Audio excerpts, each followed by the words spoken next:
So what's good? This is Kupfull with Kennedi Marie, and today I have Brian DJ Raw Williams on my show today. How are you doing? I'm great. How about yourself? I'm doing great. I'm making it. I'm making it. So I really appreciate you coming on during via Zoom session because you are in Dallas, Texas, correct? Correct. That is correct. Okay, all right. So we're just gonna get right into the questions. So, you being a DJ and so indulged into music, I know it all had to originate from somewhere. So I just want to talk about where did your love of music come from? Where did this passion start? Probably, I would probably say that I started that when I was when I was a kid. Like I was a baby, maybe 3 or 4 years old, maybe even 5. But um, with Power 92 over in Little Rock, Mm-hmm. I listened to music back then, and that was in like the late 80s, going into the 90s. Like, Yeah. and then also I got involved with church, and so then I started singing in the the youth choir. So that's one reason I actually got into music. And then I started playing the organ. I started, learning how to do that. It was pretty fun. Okay. So yeah. Okay, I like it. I like it. So once you became DJ Raw, you were fully committed to being a DJ.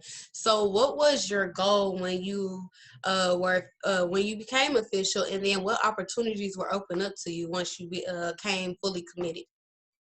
Well, the first thing I wanted to do was just help people have fun. That's it. That's my first goal, period. Mm-hmm. Uh, and then the second goal was, of course, was to make money. I want to make a living off of it, Right. and be able to do that because, I feel like, God gave me this gift to use music, and I did it. So, and that's what I'm doing right now.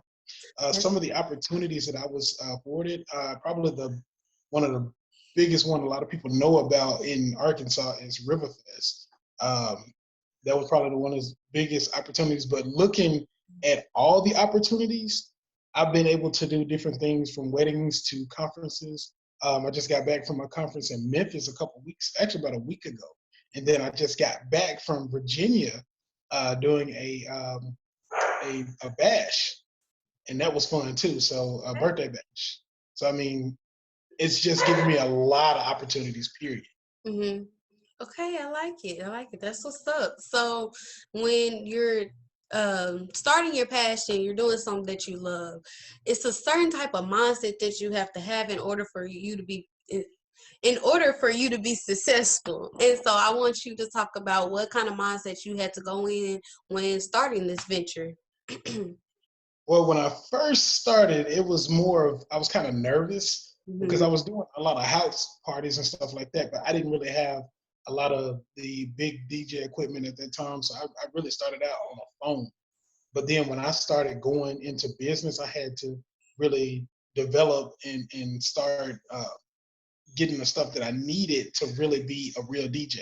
Right. So that was probably the biggest thing with your mindset.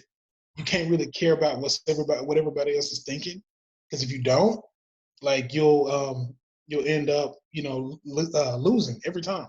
Every time it never fails. It doesn't matter what you do. If I'm DJing, whether you're doing taxes or you're going to school, it doesn't matter what you're doing. You got to make sure you have the mindset and know and have, and it kind of sounds messed up, but you got to have tunnel vision. Mm-hmm. You know exactly where you're going. You got to set up a goal and a path and just go. And a lot of times it's going to be some opportunities that come up, and you got to think about the mindset that you want to have.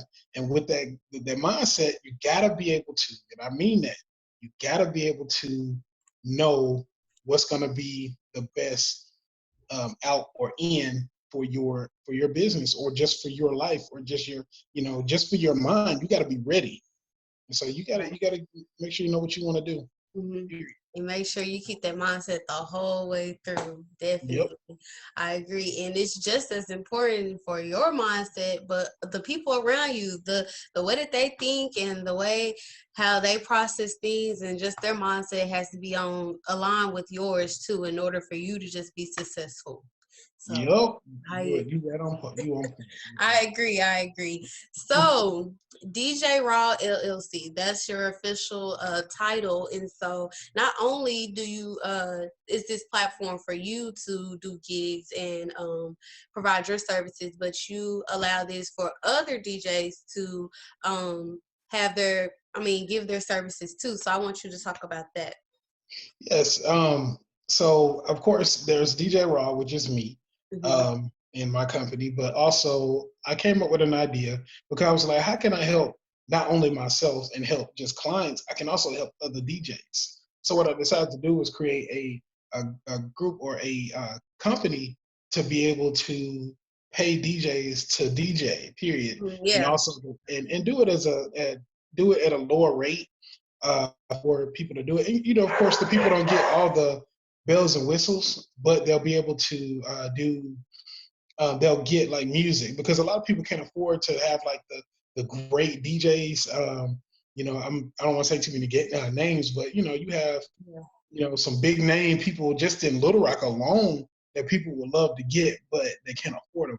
So with outstanding DJs, they'll be able to get it at a reasonable price, but also get a quality DJ, and that's the difference. So now, not only are the clients happy, the DJs are happy too because they're getting a paycheck, and then on top of that, I get a small portion of that because basically what I'm doing is setting them up so that they can make money. So, like I said, if it's not a win-win or a win-win-win for me, my DJs, and my clients, then I really can't do it. So I have to either come up with something else or scratch everything and just start all. That's what I end up doing.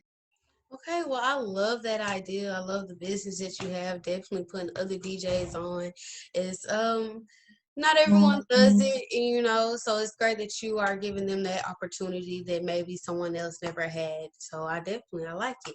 So I want to know about your very first gig. I know you've done plenty, but I want to go back to like what was it like doing your very first gig? Well, let me ask you this: paid gig or just my first gig? Period. Oh, we can say your very first gig. Okay, so my real first gig was in 2009, and I ended up doing my family reunion, and that was actually fun. A lot of family came in from Chicago. Yeah. Some came from California. Others came from other places too. It was pretty cool, and everybody really enjoyed the music. It's like everything just went real smooth. Right. And then I ended up running into a cousin that I never met before that It's kind of actually how it goes. yeah, that actually was a DJ, and he was telling me, he was like, "Man, do you understand how powerful just being a DJ is?" I said, "I don't know. How powerful is this?" And he said that you can tell your story through music, or you can help other people just have fun or whatever it is. And he actually ended up working with Kanye West, Twista, Common, and a lot of other big stars out of Chicago that you see now that are like millionaires. They all up at the top Yeah. now. And I think that's pretty cool. But I mean, that was probably the coolest thing happening because it was my first gig, Mhm. and I got a chance to get some knowledge from him. Okay, that's great. That's awesome. So I want to know, like, what was like the weirdest or like the most awkward gig that you had to do? Probably the most awkward would probably be the first time I did a wedding, but it was a Caucasian wedding. I'd never done that. I had a lot of, don't get me wrong, a lot of white friends. You know how they say you got a lot of Yeah. white friends, but um, I didn't know, what kind of music that they might like. So Mm, I kind of had to do a little research, but it worked out, but it was just kind of weird. Like I was like, man, I'm nervous. I don't know if I'm gonna play this stuff right or not. yeah. And my now wife was, she was like, it'll be okay. But it was just so awkward because some of the people were like, what is this? I'd never heard this before. But everybody Well, said they had a good time. That's good. I'm sure that was a experience for you, definitely, and just want to come. I'm pretty sure it'll happen again. So, what's like a gig that you like? No, you'll never like a setting. I guess that you know you'll never ever do again. Uh, right now, I'm kind of probably the only thing I probably really won't do is probably heavy metal. Only because when I was a teenager, I had some friends that were into that stuff, and I almost got my arm broke. So I was like, I can't do that. You know, Yeah. I don't want to be a part of that. Period. Um, but it was, you know, it was an interesting situation. But Yeah. you know, but like I said, and I tell people real quick, I don't do heavy metal. I don't care. You know, you can be mad at me. You ain't gotta like me. I don't Mhm. care. That's one thing we're not gonna do. Yeah.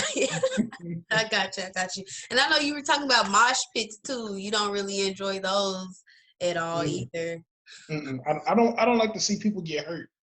I've been hurt before too, so I mean that's you know that's a health risk right now. So no, we're not doing it. I understand. I got you. I got you. So we're gonna take a break, and it's game time with K Marie. So the game is Guess That Decade. So of course, you being a DJ, I had to incorporate music into our game time, and Oh so geez. our game is I'm gonna play. I got 10 songs for you. So you don't necessarily have to know the name of the artist, but if you guess it, that's cool. But I want you to tell what decade. So we got the 70s, the 80s, the 90s, the 2000s, and then 2010. So those are the categories. So I kept it small. So we're gonna go through it. I'm gonna play the songs. I hope you can hear them, and we're gonna go from there. So here's the first song. You play it. Break my heart. Say you love me again.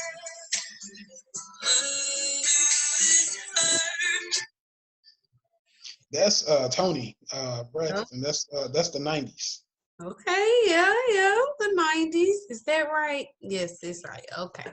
So here's the next one. Let me go to the next one.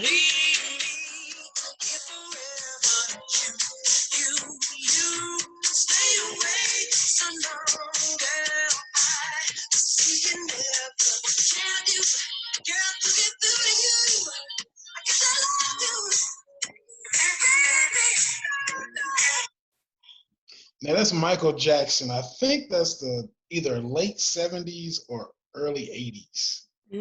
Which one you gonna go with? I'm gonna go with the late '70s. It's the 80s. Ah, I was so You close. was close. You was close. You was close. Okay, so here goes the next one. Usher, I don't care what none of y'all say. I still love her. Now, I ain't saying she a gold digger, but she ain't messing with no broke. What Bro, decade? bro. That's that was in the 2000s. That was Yep, Kanye West. yep, 2000s. Okay, we doing good. All right, here's the next one.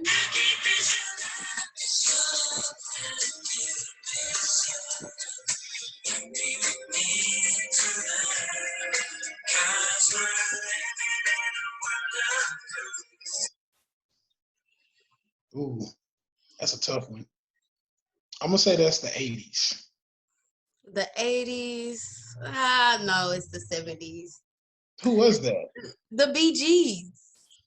That's what I thought that was. I Oh, couldn't. how deep is your love? God dog it. So yeah, that was the 70s. All right, so we're on to the next one. There's a fire starting in my heart, reaching a fever pitch, just bringing me out the dark. Finally, I can see you crystal clear. That's Adele. That was in the 2010s. Yes, correct. All right. Okay, doing good. All right, here's the next one.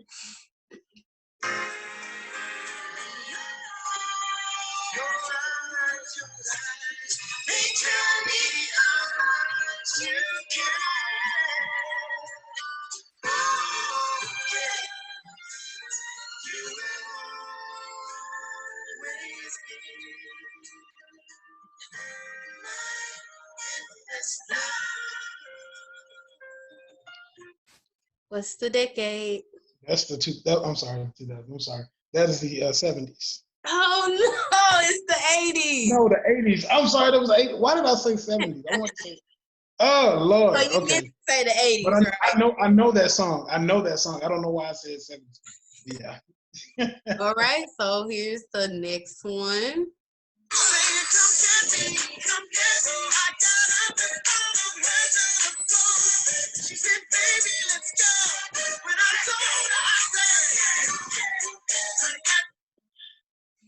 Of course, everybody knows that one. Right. That's Usher with Lil Jon and Ludacris, and that was in 2004, and that was the album Confessions. Oh, so you brought it all the way. Number Come two. on.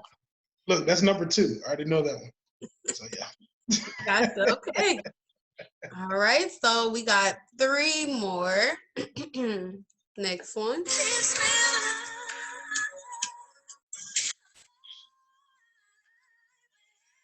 I barely heard that one. You say you already know it? Oh yeah, I know who that is. Yeah. That's Mariah Carey and Boys to Men, and that is in the 90s. Yes, sir. All right. So we got 2 more. 2 more decades to guess. Here goes the next one.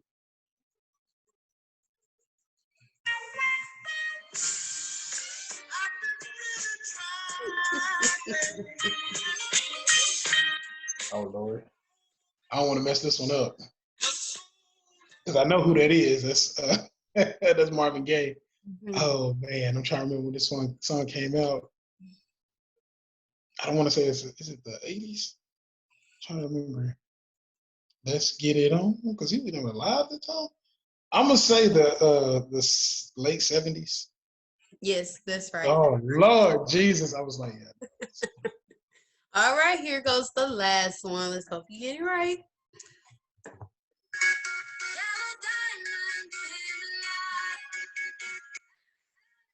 That's Rihanna. That was in the 2010s.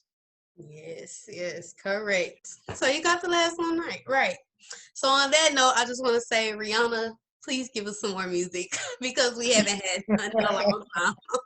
But yes, that was the end of game time. I hope that you enjoyed. You got most of them right, so that's good. I think I knew them all, but I just didn't. I was sometimes forgetting the decade, and I'm like, crap. But I Yeah, know the song. you were close though. You were close though, so it's not like you like way off or anything. So that's good. So we're gonna get back into it. So let's say I want to give you a scenario. So let's say you're going to a convention, you're going to a gig, you're going to some type of event, and you're setting up, setting your speakers, setting everything up that you need. How do you set the vibe in the room? How do you get everyone going and flowing and just enjoying themselves? Well, the first thing I do, a lot of times I just play some instrumentals and I'll mix it up. And it might be a little jazz, it might be some hip hop, it might be some R&B, it might be anything. It might be some rock, pop, whatever it is. But what I'll start paying attention, I'll play a few songs and then I'll kind of just see the way people move. Like sometimes people don't move at all, but Right. you just have to pay attention and really just look at, a foot step, or, somebody might just be in that chair, just kind of dancing a little bit, grooving. Mm-hmm. And that's kind of like how I like to set my vibe. And then if the event is catered to a certain thing, then I'm going to make sure that that whole vibe is like that. That's one of the great things about being a DJ, is that you control the environment. You do. A lot of people, because if you want to, if you want to go to a club and you want to talk about shoot 'em up, that could be a situation right there, or Right. it could be, kind of a laid back situation, everybody just being cool. So I Mm-hmm. mean, it's all about music does everything. Now this is kind of off topic just a little bit, but just to show you how powerful music is and setting up vibes. If you ever watch the news, which I really don't do that, but if you watch the news, you just listen to the music that they play behind in the back, and then you can hear the suspense, and it really brings in that type of worry or whatever it is. Yeah. The same thing with going to a concert. Get everybody hyped, get everybody excited. So music is everywhere, and like I said, you have to make sure that you, as a DJ, you have to make sure that you set the right vibe. Because sometimes, and honestly, personally, this is what I feel about a DJ. Mhm. If a DJ just plays music and really is not trying to get the vibe going, then honestly, I feel like they're not a real DJ. Understandable, because that's their job to set the right vibe. If you can't do that, then so I agree. I agree. So you for the years that you attended college at ASU, I want to know what skill or what lesson stuck with you until like today. Probably because I went to school for a business management, really just um, learning about people and dealing with different types of people. Because sometimes, we talk about zodiac signs and stuff, but that's Yeah. not always correct. Right. Just have to really just kind of learn people and know the different types of people that are out here. Hmm. And that's probably my biggest thing that I learned. Like the first thing I actually learned, I remember it like yesterday.